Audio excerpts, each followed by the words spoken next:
Emerging trends in educational technology.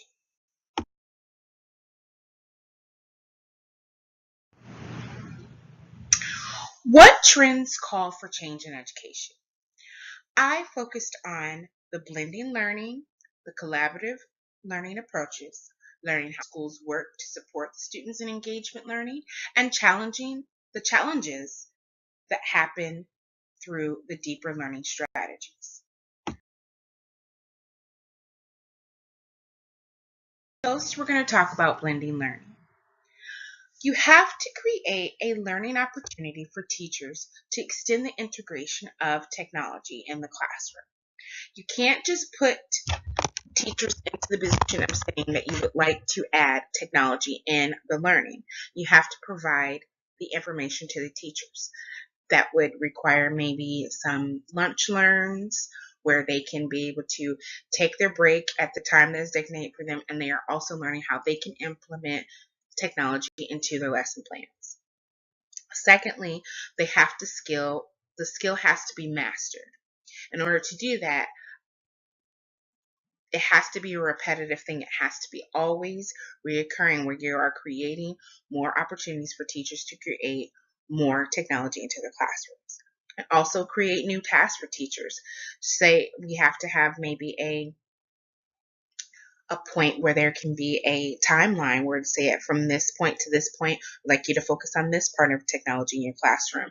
By the end of the marking period, you may be able to be at this point into your classroom, depending on the grade level and the instructional situations in the classroom.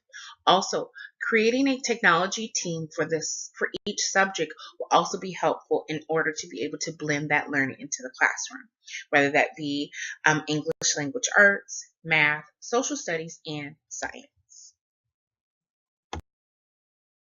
Next to focus on is the collaborative learning approaches. You have to create a specific plan for the students that you want them to be responsible for their learning. So in order to do that, you can personalize the technology learning. Create a poster board or a bubble map that they can focus on what are the things that they would like to learn in technology.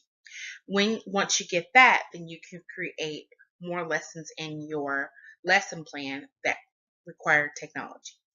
Create a variety of resources with your teaching team.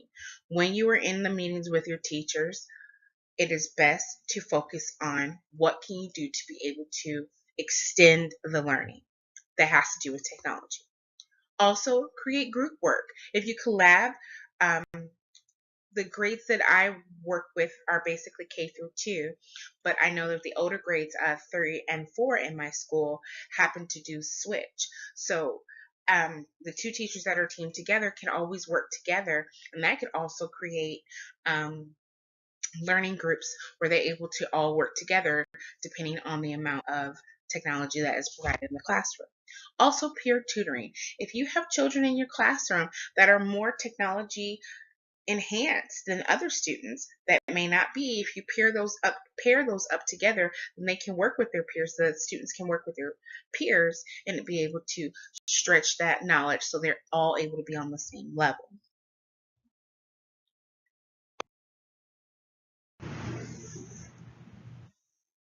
The next thing I would like to focus on is learning how schools work to support the students in the engagement learning. In order to do that, you can, like I said before, you can create the lunch and learns to extend the knowledge from the instructional coach. Once the instructional coach gets the basically when the instructional coach gets that information from the training, she or he can bring that back to the teachers with the online learning and be able to stretch those questions that the teachers may have, or also provide more resources for them to be able to implement them in the lesson plans. And also, the building administration needs to be encouraging to teach the complex thinking. Show them what they can do. Encourage. Helps the teachers want to be able to add those into their lessons. And then have flexible teaching styles. Not all learning has to be in the textbook. There are so many ways that you can be able to reach the students through technology, whether it be a game, a video, or an interactive learning website.